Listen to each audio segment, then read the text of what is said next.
Hello friends of the electrified charging fun and welcome to Electrified Speicher, your channel all around Škoda's e-mobility. And with that, welcome to the first episode of the Community News Community Watch in 2025, the January edition. And if you do not know those videos, in this, I am talking about everything you told me. Therefore, you'll find my email down below. And whenever you have feedback, questions or input for me, please write me. And if the topics are important, so a lot of people are writing me stuff and the same stuff comes up all over again, then this is the video for it. Most of it is not long enough for a separate video, therefore I'll put everything in the community news. And for today's episode we've got 5 topics. The first one, you might already guessed it, was the data breach at Volkswagen last year. I will also give you a brief information about this, but there was a lot of stuff in media, so I don't have to talk that much about it. Then we talk about missing users and user profiles in the ENYAQ, which might relate to the first topic. Then the third one is update to software version 3.7, which is ongoing for so many months and still not finished. I will give you my thoughts on the new Škoda facelift. A lot of people ask me what I think about it, and if you didn't saw the video, it's on the channel here where I show you the new ENYAQ facelift. And the last one, this is from our Mileage King, some news. Maybe you remember that ENYAQ with over 280,000 kilometers. Well, Felix is back on the channel and we are talking about something which is going on there. And at the end there's something on my own behalf, but enough of intro, let's start. Review of the last community news. Focus on the 12-volt battery problem. Well, your messages and all your emails are piling up to this topic. I have dozens, I have hundreds of mails regarding battery problems with a 12-volt battery in your ENYAQ. And it seems that there is some information for the dealers out there because some customers, some ENYAQ drivers told me that they get exactly the same reply. And in the community it's still a big topic which is heavily discussed.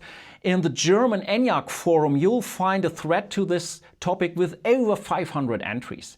I have several feedbacks from changed batteries which didn't help and the problem came back later on.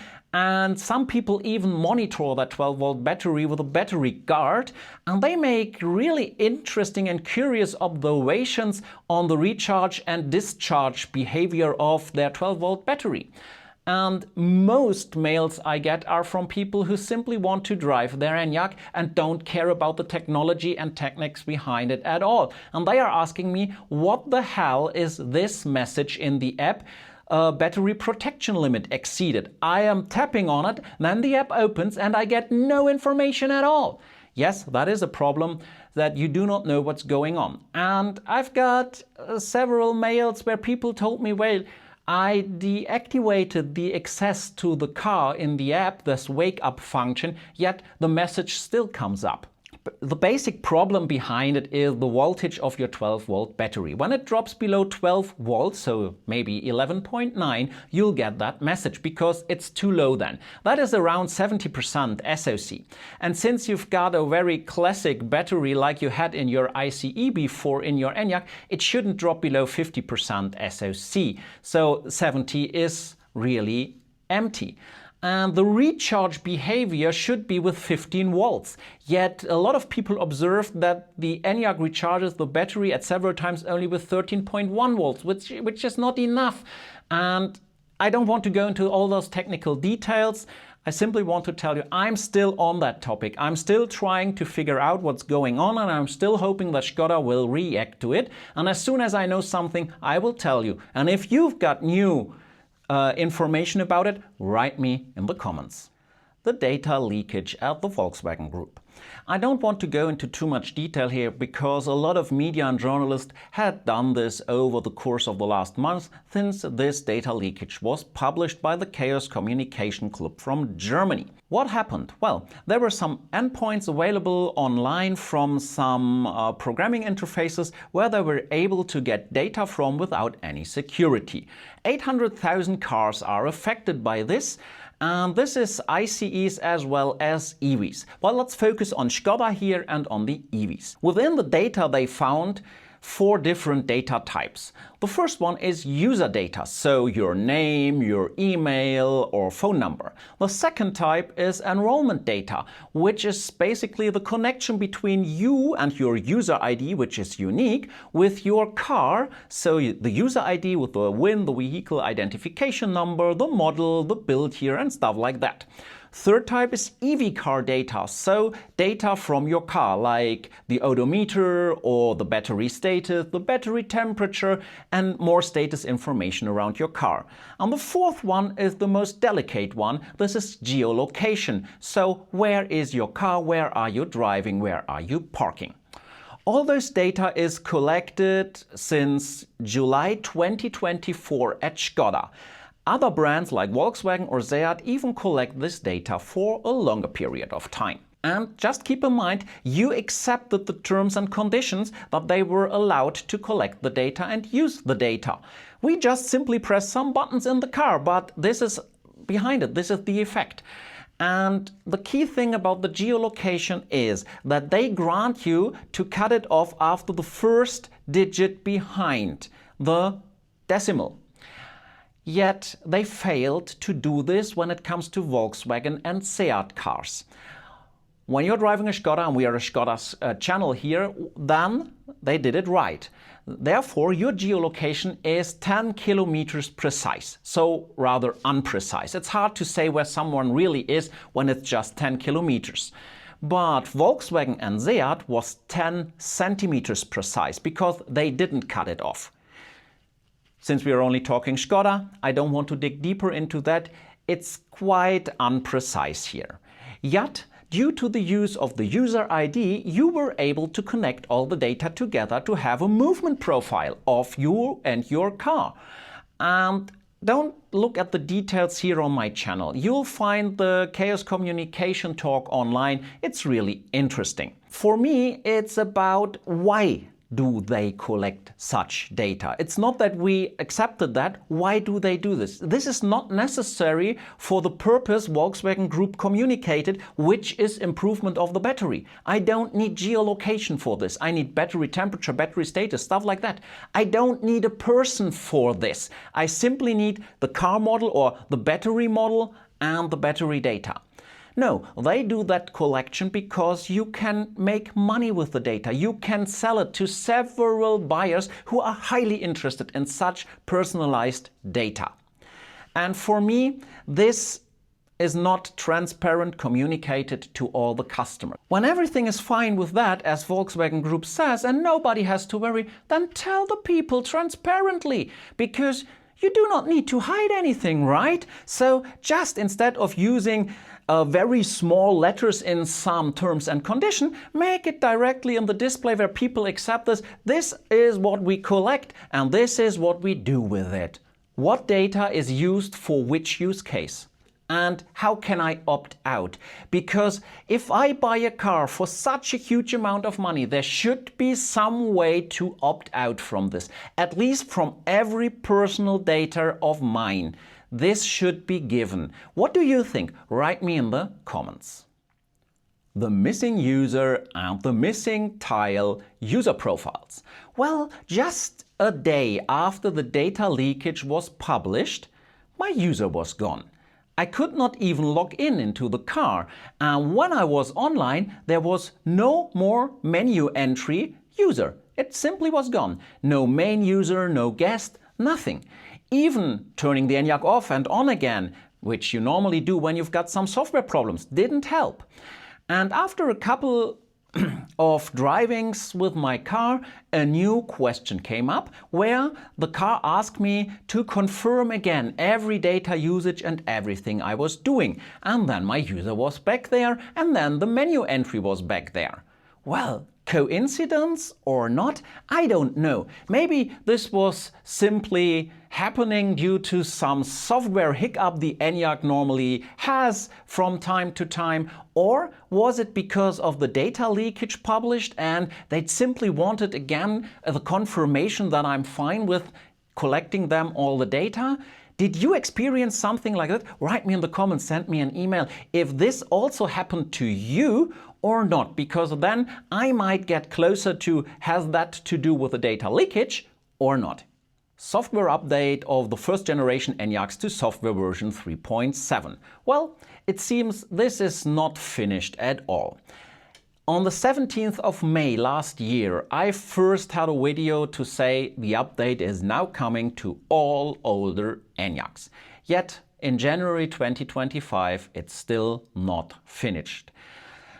And I got a lot of mails from ENYAQ drivers with software version 3.2 that they don't get any update. And others who got that update, only a few, rather few batch, got update 3.2 to 3.7, told me they now have a problem with AC charging. And this seems to be something why there are no more updates. But since the week I get emails that now 3.2 seems to be updated to 3.7. Let me explain. The reason behind it is a problem people found that their three-phase 11 kilowatts charging at some point went down to two phases with 7 kilowatts, and they can't do anything about it. Normally that happened at the upper level of the SoC, so around 60–65%, and it seems to be a software bug. Skoda already said something to this in their EV launch, their Facebook group, just before Christmas on the 20th of December, and now it seems to be fixed, that the updates are now coming and rolling. And I will look at that topic again in May this year, because then it's 1 year since they started to update the old ENYAQs, and I hope they will be finished after a year, but I'm not so sure that this might happen, because let's be honest, you are all expecting more. There should be another version coming, because there are some features you want to have, like preheating. And that brings me to the software version 4 drivers with the second generation ENYAQ, still waiting for software version 5. And yes, as of now, I still got the information that this should happen, yet I still have no date. I already talked about this. I have no clue when this might happen, hopefully this year. And I can't tell you from what version to which version you might be updated. And if you are thinking about the newest additions of functions like remote access or remote parking, I doubt that you will get it, because I'm pretty sure they build again in some new hardware, or there's some other reason why you can't have those features. And therefore, we need to be patient, we with software version 4, and also if you've got software version 5.0, 5.2 and want to go to 5.4 to have that OK dialog gone, I simply can't tell you when this will happen. The all-new Skoda ENYAQ Facelift. I received a lot of feedback and questions on LinkedIn and via email asking Mr. ENYAQ what he thinks about the facelift and if this will be enough or not. And also a lot of journalists asked this question when they showed the studio images and videos from the ENYAQ. Will this be enough to keep the ENYAQ running and selling? Well, here is my take on this. I've basically got 3 categories. The first one is the category of design. Well, the new modern solid exterior design, basically the front is the new design. For some, it's some too much rounded Chinese EV optics. For others, it's the refresher which was highly needed to the design language of Skoda. I personally like that, because I like it when an EV doesn't try to look like a combustion engine car, but for others this was one of the unique selling propositions of the ENYAQ, that it didn't look like every other EV. At the end, this is personal taste. Why do all those cars look the same at the front? Well, aerodynamics, to get more range and to be more efficient. And this is the major design change we had. The interior basically looks the same. Yes, we've got now the letter mark Skoda instead of the logo, and we've got a new or 2 new design selections, but basically that it is. So let's look at the technical side of this. Technical updates came a year before with the model year 2024. So in the ENYAQ Facelift, you don't find any real new technical things, no new motors or stuff like that. The slightly increased range the ENYAQ has is due to aerodynamics. And I personally would say at that moment in time, the ENYAQ does not need another technical update, because in the direct vicinity of all the competition given for the ENYAQ, it still is a good car. It doesn't stand out, don't get me wrong, but in 2025, the technical side of the car still does its job. And that brings me to the third point. This is software. In the new ENYAQ Facelift, you'll find the software version 5.4 with a few improvements, quality of life improvements you can call them, like new favorites in the upper bar to activate or deactivate assistance systems, or like the OK button which fades on its own instead of tapping it every time you use the car. But there's no big leaps in the software like it was from software version 3 to software version 4. And again, that is the point. The big jump was with the technical update here. So the software is not a big jump. But what is important, in most countries, you have a better price value level for the ENYAQ, because now you get more standard equipment for the same or even a bit lower price. Don't get me wrong, the ENYAQ isn't a cheap car. But price and value got improved here. And now some of you complained to me, well, there are no real changes. The ENYAQ basically is the same it was in 2020 when it hit the market. And no, that is not true. And I can tell you that I drove an ENYAQ from 2021 with software version 2.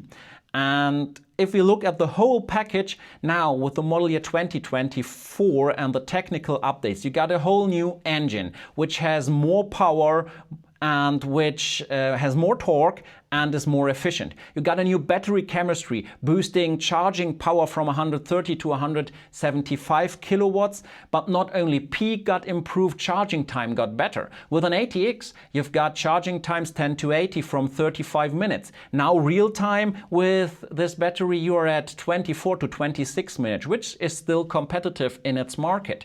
You've got the whole new hardware for the entertainment system with a massive improvement with software version 4, and then with software version 5 only a small jump. Think of preheating or think of remote parking here. Yes, the ENYAQ got hugely improved over time until now. But that leads to the final question, is it enough? And I would say the current improvement level of the ENYAQ is not enough to be competitive to the end of the decade when the new platform, the SSP platform, will hit the markets. The 400 volt system is at its end. Maybe you will see slight improvements here, but not much. And charging power is solid, yet you cannot compete with an 800 volt system here.